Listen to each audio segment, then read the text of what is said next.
Photogrammetry is the process of stitching together hundreds, sometimes thousands, of high-res digital images into one complete 3D model. Every single one of these objects are completely fake, and the result of the photogrammetry process. I use these photo scans to build or populate my 3D environments, and some people use this technique to actually archive historical or sentimental items.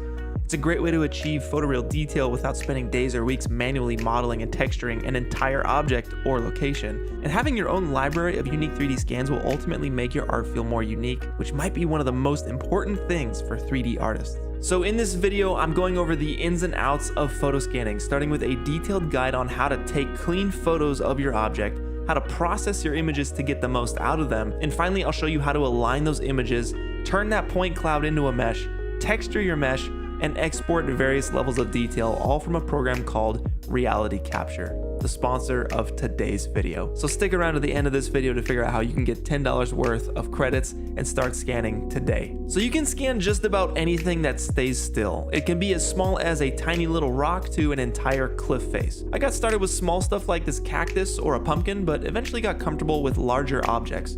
So in this video, I'll walk you through my process on this one wheel. Now I must warn you, once you get the hang of the scanning process, you'll get super addicted and want to scan everything. It's kind of the best. So no matter what program you're using to process your scans, taking clean, well-exposed images is the most important part of the photogrammetry process. Without enough clean images, you'll either have a chunky scan or no scan at all. So it's crucial that your images are in focus with no motion blur, have enough light, and maintain consistent settings all the way through. So we want to shoot entirely manual.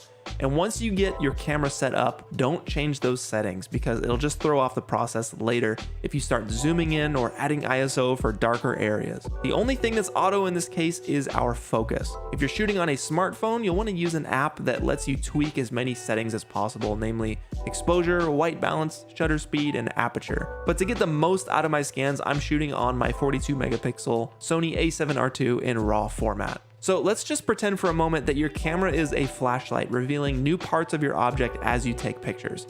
If you can shine light into every crevice, you'll have the cleanest scan in the end. The larger variety of images you have of a single reference point, the better your photogrammetry software can agree on that point's position in 3D space, ultimately producing a higher fidelity scan.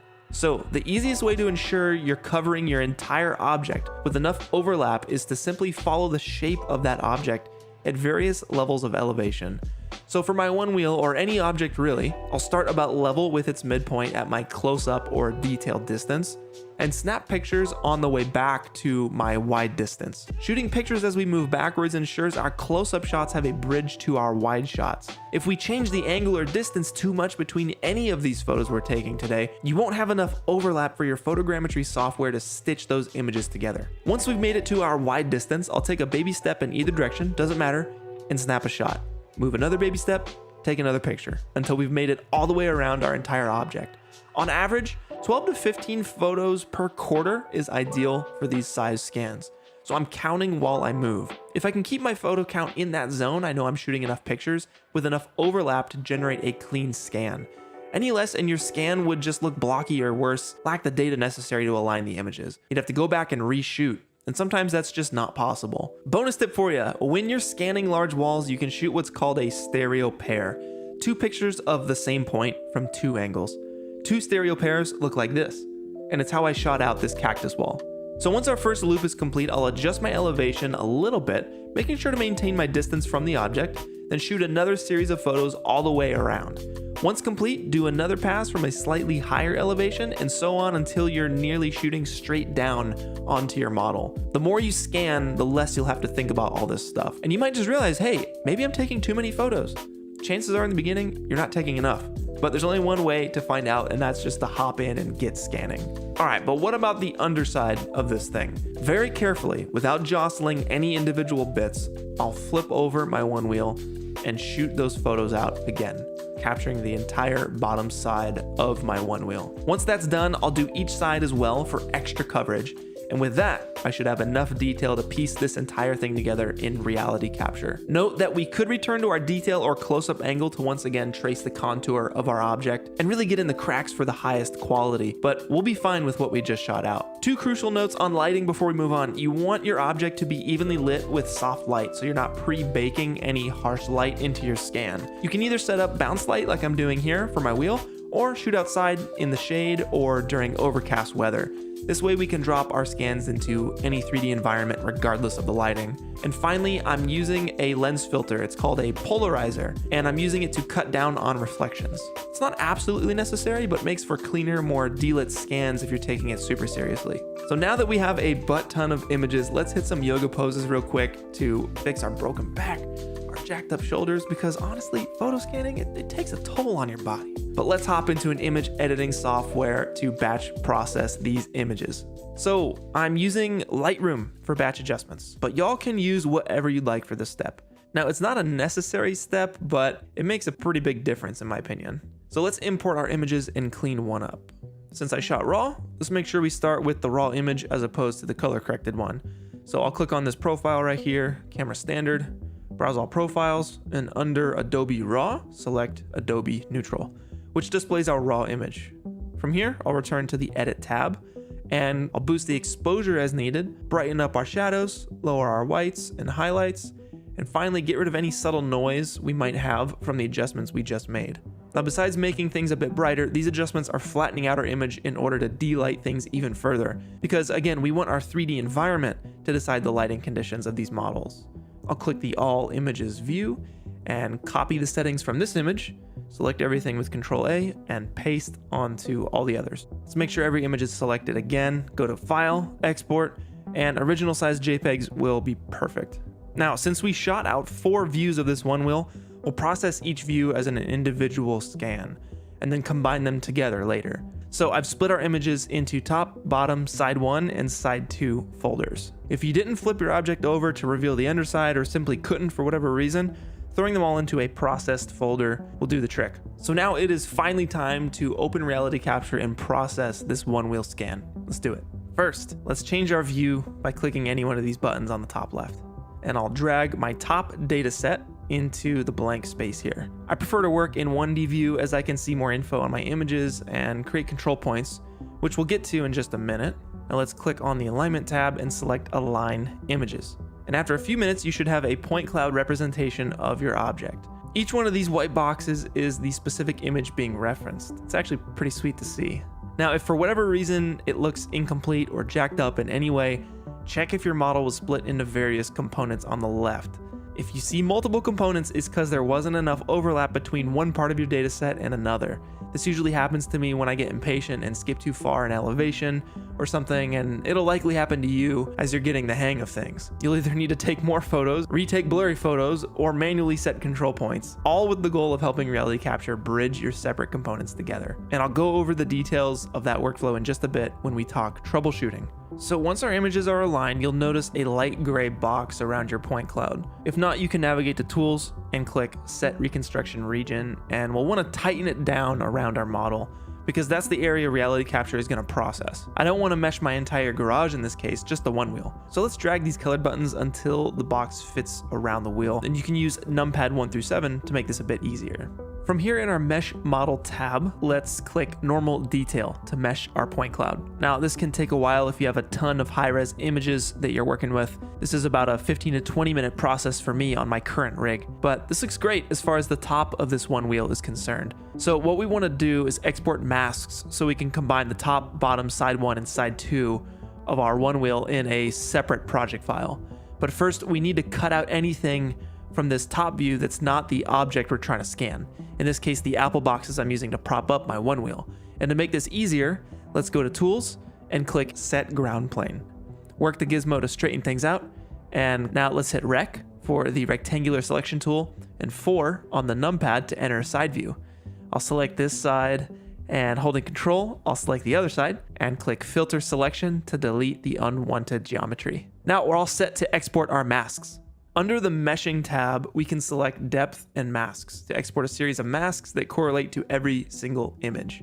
We just need to direct the images to our top folder.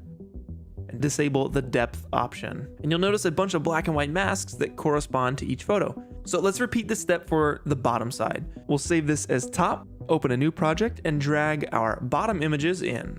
F6 to align, nice, and Control F7 to mesh. Let's get rid of the geometry that isn't our object. Under Tools, let's grab our rectangular selection tool, select that geometry, and filter selection. Finally, we'll export our masks by clicking Depth and Masks and save them in the bottom folder. Do this until you have masks for every side of your object. But once you have all your masks for all your sides, it's time for the best part, where we bring all of these images together into one complete scan. So let's drag and drop our top, bottom, side 1, and side 2 folders into a new project. And if you click on an image, you'll notice they're each referencing a unique mask image. Perfect. Now we pray that Reality Capture aligns these images in one go. Heck yeah, this looks awesome. We got all 4 sides on the first try. I had to scan like 6 to 8 objects in order to do this in one go. Otherwise, I was manually combining components with control points, which again, I'll show you after we mesh and texture. So to turn this point cloud into a mesh, let's navigate to the meshing tab and choose our detail level. You can experiment with other levels of detail here, but normal is more than enough with a 42 megapixel camera. Let's mesh by clicking mesh model or pressing F7.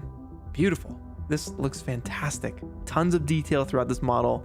And if you could imagine going even further, you can return to that close-up angle like I talked about earlier, shoot those out for every side as well, and use them to mesh and texture. But let's just texture this thing right now by either pressing texture or hitting F9. And after a few minutes, we have one beautiful, highly detailed, evenly lit one-wheel scan, ready to be dropped into a 3D scene in any program you want. I still need to show you how to export this thing properly, so hang tight. As promised though, let's solve the #1 problem 3D scanners will run into in Reality Capture.